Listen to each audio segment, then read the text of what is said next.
નમસ્કાર દર્શક મિત્રો, લોકમત ન્યૂઝ ચેનલમાં હું ભૂમિ મહેતા આપનું હાર્દિક સ્વાગત કરું છું। સમાચારની શરૂઆત કરતા પહેલા નજર કરીશું આજના મુખ્ય સમાચારો પર।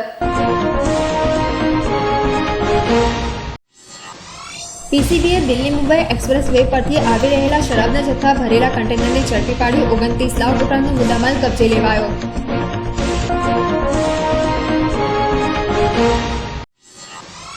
વડોદરાના રાજવી પરિવારના ગણપતિને પાલખીમાં બિરાજમાન કરી લક્ષ્મી વિલાસ પેલેસમાં શ્રદ્ધાપૂર્વક સ્થાપના કરવામાં આવી।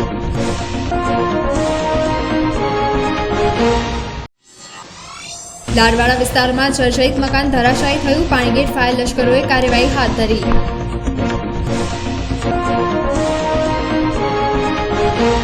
હવે જોઈએ વિગતવાર સમાચાર। પીસીબીએ વિદેશી દારૂના જથ્થા ભરેલા કન્ટેનરને ઝડપી પાડ્યું હતું। પોલીસે કુલ 29 લાખ ઉપરાંતનો મુદ્દામાલ કબજે લીધો છે। પ્રાપ્ત માહિતી અનુસાર વડોદરા શહેર પીસીબી શાખાની ટીમને માહિતી મળી હતી કે મુંબઈ તરફથી એક અશોક લેલન કન્ટેનરમાં વિદેશી શરાબનો જથ્થો ભરીને વડોદરા તરફ આવી રહ્યો છે।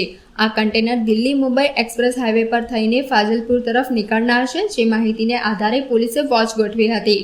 બાતમીવાળું કન્ટેનર સ્થળ પર આવી પહોંચતા પોલીસે તેને રોકીને તપાસ કરી હતી, જેમાં પ્લાસ્ટિકના રો મટીરિયલની આડમાં વિદેશી શરાબનો મોટો જથ્થો મળી આવ્યો હતો। આ સાથે શરાબની હેરાફેરીમાં અગાઉ ઝડપાયેલો ભગીરથ નામનો આરોપી પણ કન્ટેનર સાથે ઝડપાયો હતો। પીસીબીના સ્ટાફ દ્વારા 10 લાખની કિંમતની કન્ટેનર ટ્રક, શરાબનો જથ્થો સંતારવા માટે વપરાયેલા પ્લાસ્ટિકના રો મટીરિયલનો જથ્થો તેમજ 9 લાખની કિંમતની ભારતીય બનાવટની વિદેશી શરાબની 2268 બોટલો મળી 29 લાખ ઉપરાંતનો મુદ્દામાલ કબજે લીધો હતો। જ્યારે ટ્રક ચાલક ભગીરથ ઉર્ફે ભરત હરિરામ ગોદારા બિશ્નોઈની ધરપકડ કરી મૂળ બાડમેર રાજસ્થાનના રહેવાસી મના નામના શખ્સને વોન્ટેડ જાહેર કર્યો છે। વડોદરાના રાજવી પરિવારના ગણપતિને પાલખીમાં બિરાજમાન કરી લક્ષ્મી વિલાસ પેલેસમાં સ્થાપના કરવામાં આવી હતી। વડોદરા સહિત દેશભરમાં આજથી ગણેશ મહોત્સવનો પ્રારંભ થયો છે। વડોદરામાં ગણપતિ ઉત્સવ માટે શહેરીજનોમાં વિશેષ લાગણી હોય છે। લક્ષ્મી વિલાસ પેલેસમાં બિરાજમાન શ્રીજીની પ્રતિમા વર્ષ 1940માં ચૌહાણ પરિવાર પાસે બનાવવામાં આવી હતી। 3 પેઢીથી પેલેસના આ ગણપતિની પ્રતિમાને બનાવનાર ચૌહાણ પરિવાર આજે પણ તેમની પહેલી પ્રતિમાના સ્મરણો યાદ કરે છે। ગણેશજીની મૂર્તિ બનાવવા માટે ચૌહાણ પરિવારને 3 મહિના પહેલા જ તૈયારીઓ કરવા માટે સૂચના અપાય છે અને ખાસ માટીમાંથી ગણેશજીની મૂર્તિ રાજવી પરિવાર માટે તૈયાર કરવામાં આવે છે। શ્રીજીની પ્રતિમાઓનું વજન પણ 90 કિલો જ રાખવામાં આવ્યું છે અને શ્રીજીની ઊંચાઈ પણ રાજવી પરિવાર દ્વારા વર્ષોથી નક્કી કરેલ 36 ઇંચની રાખવામાં આવી છે। આજે સંગીતની સુરાવલી સાથે શ્રીજીની સવારી નીકળી હતી। પારંપરિક વાજિંદ્રો સુરો વચ્ચે રાજમહેલના ગણપતિની સવારી નીકળી હતી। શ્રીજીની સવારી દરમિયાન આતિશબાજી કરવામાં આવી હતી। આ દરમિયાન ધાર્મિક વાતાવરણ સર્જાયું હતું। શ્રીજીની પાલખી યાત્રામાં પરંપરા પ્રમાણે સલામી પણ આપવામાં આવી હતી। પાલખીમાં બિરાજમાન શ્રીજીનું રાજમહેલમાં આગમન થયું હતું। દરબાર હોલ ખાતે રાજપુરોહિત દ્વારા શાસ્ત્રોક્ત વિધિ પ્રમાણે શ્રીજીનું પૂજન અર્ચન કર્યું હતું અને શ્રીજીની સ્થાપના કરી હતી। આજે હા એક શુભ દિવસ છે અને બધા જ વડોદરાના વાસીઓને અમારા પરિવાર તરફથી હું બધાને એક શુભકામનાઓ મોકલું છું। આજે સારો દિવસ છે। ગણેશ પૂજા સ્થાપનાનો એક બહુ જૂનું પરંપરા છે અમારા ગાયકવાડી ઘરમાં અને વર્ષોથી ચાલે છે। સયાજીરાવ મહારાજના પણ પહેલાં સમયથી ચાલે છે અને આ એક પરંપરા જે છે અને હવે ગણેશજીની સ્થાપના ઘણી બધી જગ્યા શહેરમાં પણ બહુ જગ્યા થઈ ગઈ છે અને ઈચ્છા કરું છું કે લોકો માટે સારા દિવસ આવશે। દર વર્ષે અમારા પેલેસ જે મેનેજમેન્ટ છે એ નિર્ણય કરશે દિવસો જોઈને, પણ દર વર્ષે જેવા પણ દર્શન માટે અમે દિવસોને તારીખોને ટાઈમ બધું બહાર પાડશું, પણ જરૂર દર વર્ષે જેમ બધાને એક મોકો મળશે અહીંયા આવવાનું અને બાપાનું દર્શન કરવા માટે। એક પ્રાર્થના કરીએ કે આ છેલ્લું પૂર હતું અને આના પછી આવી પરિસ્થિતિ વડોદરામાં ના આવે એટલી ઈચ્છા કરું છું। ગયા અઠવાડિયા 10-15 દિવસથી તો બધાને ખ્યાલ છે પરિસ્થિતિ શું છે। આપ લોકો પણ કેટલા લોકો સોસાયટીમાં જઈને ઘણા બધા સોશિયલ મીડિયા ઉપર લોકોને જે ત્રાસ થયું છે બધું જ છે આપણા સામે। હું એટલું જ ઈચ્છા કરું છું કે આ એક છેલ્લું અને આ પરિસ્થિતિ આ પ્રકારની થાય, વડોદરાને જે કંઈ કરવું પડે શાસનને, સ્ટેટના પ્રમુખે એ પગલાં લેવા પડશે, કેમ કે આ પરિસ્થિતિ પાછી આવે એ સારું નથી ને આ આપણા શહેર માટે બહુ જ ખરાબ પરિસ્થિતિ છે. મને ખ્યાલ નથી, જે કહેવાય છે કે આ એક મેનમેડ પરિસ્થિતિ છે અને મેનમેડ છે તો એનું સોલ્યુશન પણ મેનમેડ જ થવા જોઈએ એટલું માનું છું. આપણે કે કોઈ પણ એક પર્યાવરણ નેચર સામે આપણે કોઈ જીતી ના શકીએ કોઈ દિવસ. એ બધું રાખીને ટેકનોલોજી છે, આજે માહિતી છે, આ એટલી બધી આટલા પૂરોની માહિતી છે, જરૂર આનો એક નિકાલ થઈ શકે એવું માનું છું. લાડવાડામાં 4 માળનું મકાન ધરાશાયી થયું હતું. લાડવાડા વિસ્તારમાં શુક્રવારે રાત્રે એક સાથે 2 મકાન ધરાશાયી થયા હતા. વર્ષો જૂના 4 માળનું મકાન અચાનક તૂટીને બાજુના મકાનો પર પડતા ત્યાં રહેતા પ્રૌઢ અંદર ફસાયા હોવાની શક્યતાએ ફાયર બ્રિગેડે શોધખોળ હાથ ધરી હતી. માંડવી પાસે લાડવાડામાં ઉમેશભાઈના 4 માળના 80 વર્ષ જૂના મકાનનો ભાગ ધરાશાયી થયો હતો, જે બાજુમાં રહેતા ગૌતમ ભટ્ટના એક મકાન પર પડ્યો હતો. ફાયર બ્રિગેડની મદદ લેવાઈ હતી. ગૌતમભાઈના વયોવૃદ્ધ માતા ભરૂચ તેમની દીકરીના ઘરે ગયા હોવાથી તેમનો આબાદ બચાવ થયો હતો. ગૌતમભાઈનો ફોન મકાનની બહાર મળ્યો હતો. ફાયર બ્રિગેડે શોધખોળ સહિતની કાર્યવાહી હાથ ધરી હતી. ઇન્દ્રપ્રસ્થના રાજાને રથમાં બિરાજમાન કરી આગમન યાત્રા યોજાઈ હતી. ઉત્સવપ્રિય વડોદરા નગરમાં આજે શ્રીજીની શ્રદ્ધાપૂર્વક આગમન યાત્રા યોજાઈ હતી. ઇન્દ્રપ્રસ્થના રાજાની આગમન યાત્રા રથમાં બિરાજમાન કરી સ્થાપના સ્થળે લાવવામાં આવી હતી. 10 દિવસ દરમિયાન ઇન્દ્રપ્રસ્થ ગણેશ યુવક મંડળ દ્વારા વિવિધ સામાજિક કાર્યક્રમો પણ હાથ ધરાશે. ઇન્દ્રપ્રસ્થ યુવક મંડળ દ્વારા શ્રીજીના વિસર્જનને લઈ વિશેષ આયોજન કરવામાં આવ્યું છે. સમગ્ર 10 દિવસ દરમિયાન થનાર આયોજનને લઈ અગ્રણી દ્વારા વિસ્તૃત માહિતી આપવામાં આવી હતી. ઇન્દ્રપ્રસ્થ યુવક મંડળ આયોજિત ગણેશ ઉત્સવ 2024 આજે ઘણા હર્ષોલ્લાસથી આજે અમારા ગણપતિ બાપ્પાની સ્થાપના કરવા જઈ રહ્યા છે. X member of parliament Shrimati Ranjanben Bhatt, અમારા માતૃતુલ્ય એવા બહેનના વરદ હસ્તે આજે અમારા ગણપતિ બાપ્પાની યાત્રા શરૂઆત કરી છે. ઢોલ તાસા નગારા સાથે અમે અમારા ગણપતિ બાપ્પાની સ્થાપના કરવા જઈ રહ્યા છે. ઇકો ફ્રેન્ડલી મૂર્તિ, વર્ષોની પરંપરા પ્રમાણે અમે અમારા ગણપતિ બાપ્પાની સ્થાપના કરીએ છીએ. આ વર્ષે પણ 3.5 ફૂટની અમારી ગણપતિની મૂર્તિ છે કે જે અમે સ્થાપના કરવા જઈ રહ્યા છે. સાથે સાથે વર્ષોની પરંપરા પ્રમાણે વડોદરાવાસીઓને અમે એક આહ્વાન કરવા માંગીએ છીએ કે તમે તમારા ઘરે, તમારા પંડાલમાં માટીની મૂર્તિની સ્થાપના કરો. ઇકો ફ્રેન્ડલી જળવાઈ રહે એનો એક અમારો સંદેશ છે. અને એ જ સંદેશના સાથે અમે અમારા ઇન્દ્રપ્રસ્થના પ્રાંગણમાં ઇકો ફ્રેન્ડલી કુંડ બનાવેલો છે કે જે 3.5 થી 3 ફૂટ સુધીની જેટલી પણ તમારી માટીની મૂર્તિ હોય એને અમારા સ્વચ્છ પાણીમાં વિસર્જન કરવા આવો, એ અમારું વડોદરાવાસીઓને આહ્વાન છે. કેટલામાં વર્ષનું આ અમારું 6ઠું વર્ષ છે કે જે અમારું કુંડનું 6ઠું વર્ષ છે. ગણપતિ ઇન્દ્રપ્રસ્થના રાજાનું આ અમારું 9મું વર્ષ છે. સૌ લોકોએ ગાતે ગાતે બાપાની આરાધના અને સ્થાપના કરી છે.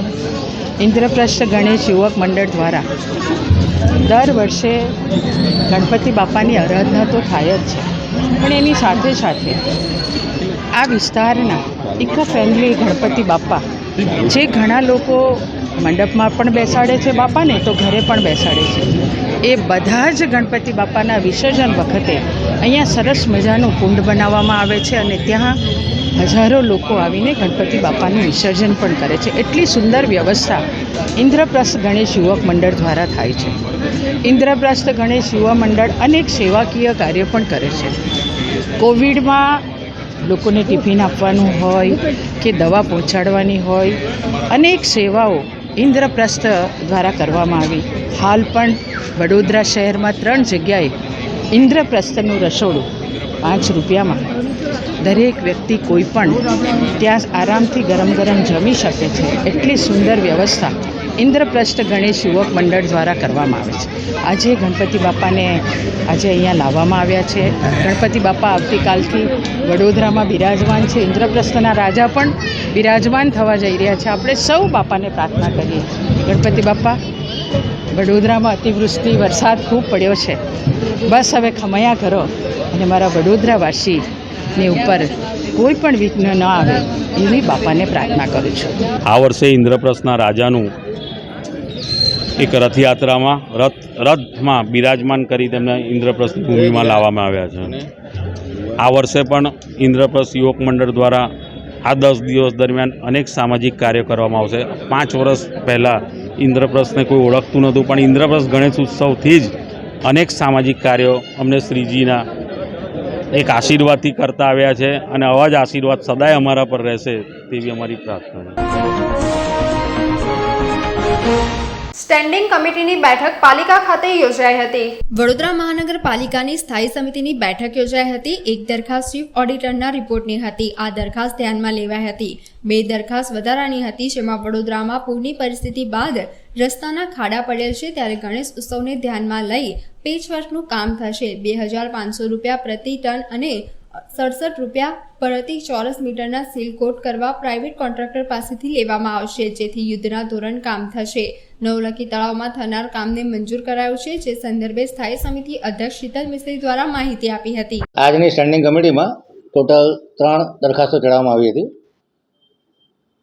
એક દરખાસ્ત ચીફ ઓડિટર શ્રીના રિપોર્ટો હતા 27/11 થી 3/12 સુધીના, 4/12 થી 10/12 સુધીના, 11/12 થી 17/12 સુધીના અને 18/12/2023 થી 24/12/2023ના, તેમજ 25/12/2023 થી 31/12/2023ના આ દરખાસ્તને જાણમાં લીધી છે. 2 વધારાની દરખાસ્ત હતી. એમાં વડોદરાના રસ્તામાં પૂરની પરિસ્થિતિ બાદ અને જે ગણેશ ઉત્સવ આવી રહ્યો છે ત્યારે જે ખાડા પડ્યા છે અને બીજી બાજુ વરસાદ પણ છે, ત્યારે 2500 રૂપિયા પ્રતિ મેટ્રિક ટન અને 68 રૂપિયા પ્રતિ ચોરસ મીટરના ભાવે સીલકોટ કરવાનું અને પેલું પેચવર્કની કામગીરી માટે 2500 રૂપિયા પ્રતિ મેટ્રિક ટન આ પ્રાઇવેટ કોન્ટ્રાક્ટરો પાસેથી પણ લેવામાં આવશે, જેથી કરીને વહેલી તકે આવનાર 1 અઠવાડિયાની અંદર પેચવર્કનું કામ યુદ્ધના ધોરણે કરી શકાય. એવી જ રીતે નવલખી કૃત્રિમ તળાવમાં HDB સીટ નાખવાનું કામ છે, જે 17,12,546 રૂપિયાનું કામ છે.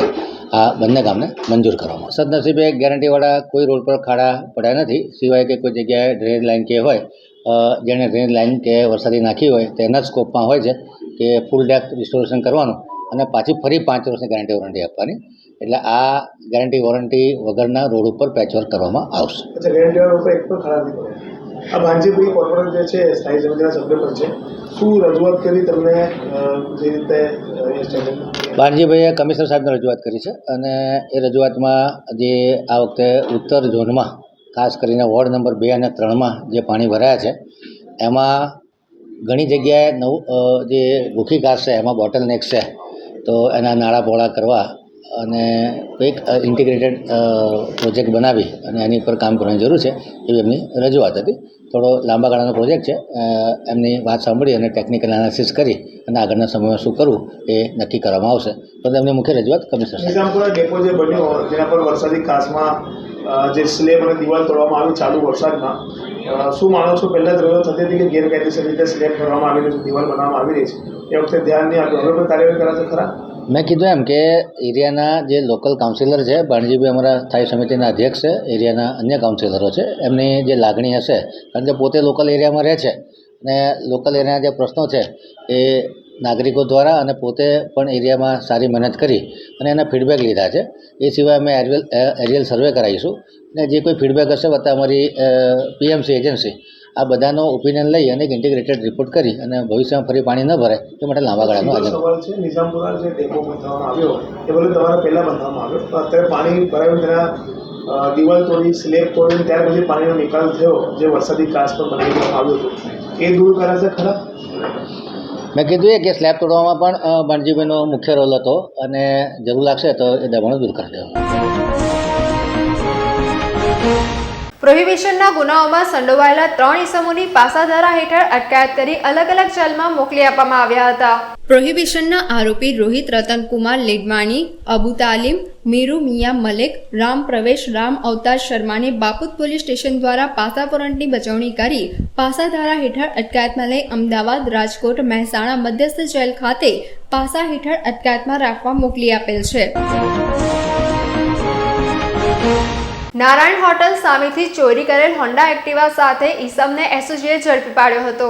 એસઓજીને બાતમી મળી હતી કે અગાઉ ચોરી પ્રોહીના કેસોમાં પકડાયેલ અને હાલમાં ભાયલી બસ સ્ટેન્ડ પાસે રહેતો અર્જુન કનુભાઈ માળી અટલાદરા નારાયણવાડી હોટલ પાસે શંકાસ્પદ નંબર પ્લેટ વગરની સફેદ કલરની એક્ટિવા લઈને ઉભેલ છે. બાતમી આધારે સ્થળથી અર્જુન માળી મળી આવતા તેની તપાસ કરતા હોન્ડા એક્ટિવાની 25 દિવસ પૂર્વે બિલ કેનાલ રોડ ઉપર સમનવાઈ સ્ટેશનરી બાજુમાંથી લોક તોડી ચોરી કરેલ હોવાનું જણાવ્યું હતું. આરોપીને અકોટા પોલીસને સોંપ્યો હતો.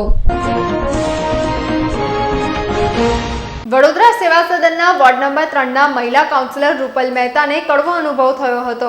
વડોદરા સેવા સદનના વોર્ડ નંબર 3ના મહિલા કાઉન્સિલર રૂપલ મહેતાને કડવો અનુભવ થયો હતો. 2 દિવસ પહેલા સમા ગામમાં કીટ વિતરણનો કાર્યક્રમ યોજાયો હતો. તમામ ભાજપના હોદ્દેદારો સ્ટેજ પર ઉપસ્થિત રહ્યા હતા.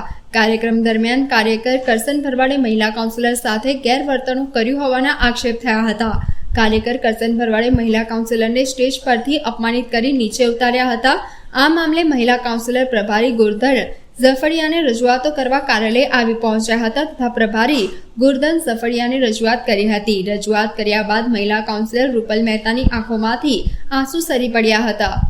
સમા વિસ્તારમાં ત્યાંના જે ભાઈ છે કરસનભાઈ ભરવાડ, એમણે ધક્કો માર્યો, હાથ પકડીને મને નીચે ઉતારવામાં આવી અને એ પરિસ્થિતિને લઈને બધી જ જવાબદારી અહીંયા અમારા શહેર સંગઠન તરફથી એમણે લીધી છે અને સાથે કડકમાં કડક પગલાં લેવાનું એમણે કીધું છે. એ ત્યાં સમા વિસ્તારના રહેવાસી છે અને શહેર કારોબારીમાં સભ્ય છે. વડોદરામાં એસઆરપીના ગણેશજીની આગમન યાત્રા યોજાઈ હતી. આજે ગણેશ ચતુર્થી ગણપતિ બાપ્પાના મોઘેરા આતિથ્યને માણવાનો અનન્ય અવસર. આજથી 10 દિવસ માટે વડોદરા સહિત દેશમાં હર્ષોલ્લાસ સાથે ગણેશજીની શ્રદ્ધાપૂર્વક સ્થાપના કરવામાં આવી હતી.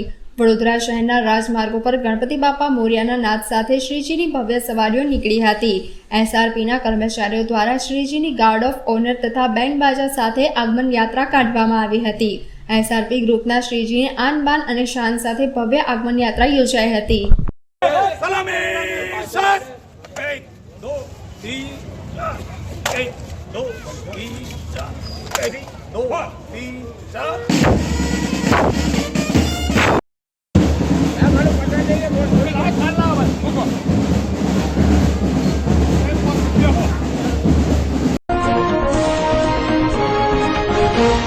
સ્વામિનારાયણ બીએસસી નર્સિંગ કોલેજ ખાતે ગણેશ મહોત્સવનું આયોજન કરાયું હતું. Ektanagar Swaminarayan BSc nursing college ખાતે પ્રથમવાર ગણેશ મહોત્સવનું આયોજન કરવામાં આવ્યું. આ કાર્યક્રમમાં કોલેજના વિદ્યાર્થીઓ, પ્રાધ્યાપકો સાથે સમગ્ર સ્ટાફ જોડાયો હતો. કાર્યક્રમમાં પૂજન વિધિ ભૂદેવ દ્વારા શાસ્ત્રોક્ત વિધિ અનુસાર કરવામાં આવી હતી. પૂજન કાર્યક્રમમાં કેપી સ્વામી, ઋષિકેશ ભગત સાથે ધર્માનંદ, કુલદીપસિંહ ગોહિલ, કોલેજના આચાર્ય શ્રી સંગીતાબેન પંચાલ જોડાયા હતા. કાર્યક્રમને લઈ સંપૂર્ણ રૂપરેખા આચાર્ય શ્રી સંગીતાબેન પંચાલે આપી હતી. આજ રોજ શ્રી સત્સંગ શિક્ષા પરિષદ ગાંધીનગર દ્વારા સંચાલિત શ્રી સ્વામિનારાયણ નર્સિંગ કોલેજ એકતાનગર જિલ્લો નર્મદામાં આજથી ગણેશ ચતુર્થી નિમિત્તે ગણેશ સ્થાપના પૂજા અર્ચના સાથે વિધિવત પૂજા કરી ગણેશજીની આરતી સ્થાળ તેમજ અથર્વવેદની સ્તુતિ સાથે રાખવામાં આવેલ છે, જેની તૈયારીઓ અમોએ 1 અઠવાડિયા અગાઉ શરૂ કરેલ હતી. જે અંતર્ગત આ કરવાની પ્રેરણા અને માર્ગદર્શન અમોને અમારા શ્રી સ્વામિનારાયણ ગુરુકુળ કેમ્પસના અધ્યક્ષ શ્રી ધર્મનંદન સ્વામીજી તેમજ અમારા આદરણીય કેમ્પસ ડાયરેક્ટર શ્રી કુલદીપસિંહ ગોહિલ પાસેથી મળ્યું હતું, જેમના માર્ગદર્શન અને સાથ સહકારથી અમો સૌ પ્રિન્સિપાલ, વાઇસ પ્રિન્સિપાલ, તમામ ટીચિંગ અને નોન ટીચિંગ સ્ટાફ તેમજ સૌ વિદ્યાર્થી મિત્રોએ ખૂબ જ સારી તૈયારીઓ કરી છે. આ તૈયારીઓમાં અમારા બીએસસી નર્સિંગ અને જનરલ નર્સિંગના સૌ વિદ્યાર્થીઓએ ખૂબ જ અમૂલ્ય ફાળો આપીને સારી એવી મહેનત કરીને ખૂબ જ પ્રશંસનીય કામગીરી કરેલ છે.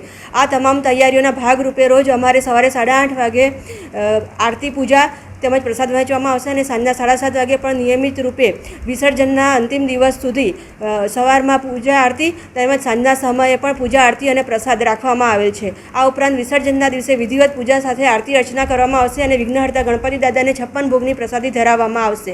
આ આખું વીક અમે સૌ વિદ્યાર્થીગણ માટે મંત્ર શ્લોકની સ્પર્ધા તેમજ ગણપતિ દાદા અને ગણેશ ચતુર્થીની થીમ ઉપર ચિત્ર સ્પર્ધાનું પણ આયોજન રાખેલ છે તેમજ ગરબાનું પણ આયોજન રાખેલ છે, જેમાં સૌ વિદ્યાર્થી મિત્રો ટ્રેડિશનલ એથનિક વેર સાથે આવીને આ સ્પર્ધામાં ભાગ લઈ શકશે તેમજ આ સંપૂર્ણ આયોજનનો ધાર્મિક આનંદ પણ માણી શકશે અને પોતાનામાં સ્પિરિચ્યુઆલિટી એટલે કે આધ્યાત્મિકતાનો પણ અનુભવ કરી શકશે. આમ અહીં શિક્ષણની સાથે સાથે સંસ્કાર અને શિસ્તનો પણ ત્રિવેણી સંગમ રચાશે.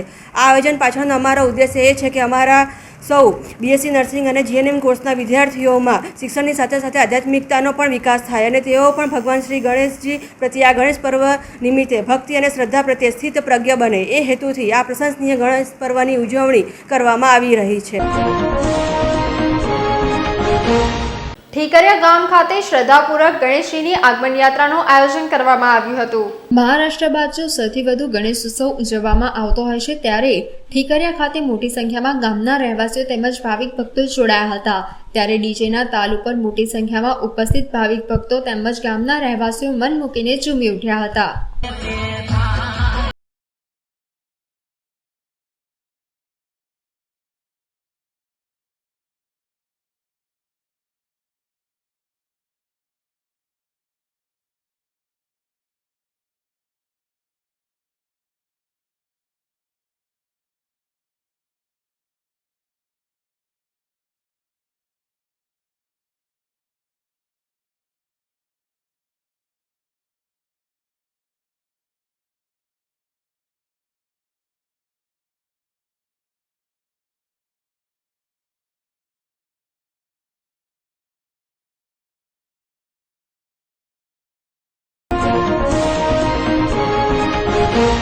સમાચારોના અંતમાં એક નજર કરીશું આજના મુખ્ય સમાચાર પર.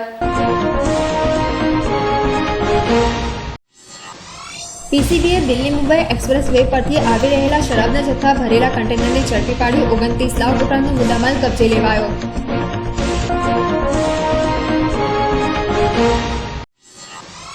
વડોદરાના રાજવી પરિવારના ગણપતિને પાલખીમાં બિરાજમાન કરી લક્ષ્મી વિલાસ પેલેસમાં શ્રદ્ધાપૂર્વક સ્થાપના કરવામાં આવી.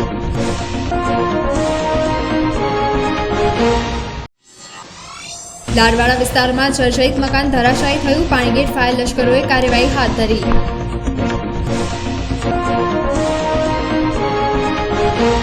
તો આજના સમાચાર અહીંયા સમાપ્ત થાય છે. વધુ સમાચારો સાથે આવતીકાલે ફરીથી મુલાકાત થશે. ત્યાં સુધી લોકમત ન્યૂઝ ચેનલની સમગ્ર ટીમને રજા આપશો. નમસ્કાર.